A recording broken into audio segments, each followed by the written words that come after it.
by Charlotte Solitude. William wanted a doll. He wanted to hug it and cradle it in his arms, and give it a bottle, and take it to the park, and push it in the swing, and bring it back home, and undress it, and put it to bed,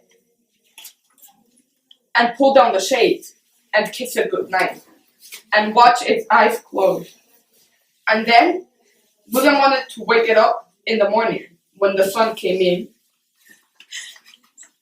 and start all over again, just as though he were his father and it were its child. "A doll," said his brothers. "Don't be a crane." "Sissy, sissy, sissy," said the boy next door. "How would you like a basketball?" his father said. But William wanted a doll. It would have blue eyes and curly eyelashes and a long white dress and a bonnet. And when the eyes closed, they would make a little click, like the doll that belonged to Nancy next door. "Creepy," said his brother. "Sissy, sissy," chanted the boy next door. And his father brought home a smooth round basketball and climbed up a ladder and attached it to a net in the garage, and showed William how to jump as he threw the ball, so that it went through the net and bounced down into his arms again. He practiced a lot and got good at it, but it had nothing to do with the doll. William still wanted one. His father brought him an electric train.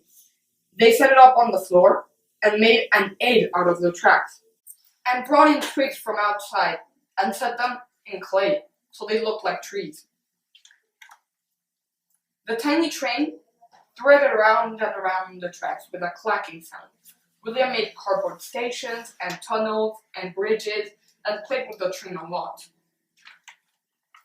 But he didn't stop wanting a doll to hug and cradle and take to a park. One day, his grandmother came to visit. William showed her how he could throw the ball through the net attached to the garage outside. He showed her the electric train clacking along the tracks through the tunnel, over the bridge, around the curve, until it came to a stop in front of the station William had made. She was very interested, and they went for a walk together, and William said, "But you know, what I really want is a doll." "Wonderful," said his grandmother. "No," William said. "My brothers say it will make me a creep, and the boy next door says I'm a sissy, and my father brings me other things instead." "Nonsense," said his grandmother. She went to the store and chose a baby doll, with curly eyelashes and long white dress and a bonnet.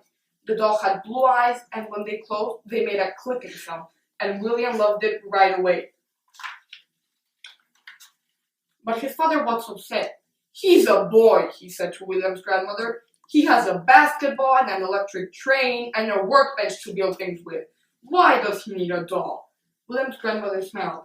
"He needs it," she said, "to hug and cradle and to take to the park, so that when he's a father like you, he'll know how to take care of his baby and feed him and love him and bring him the things he wants, like a doll, so that he can practice being a father." The end.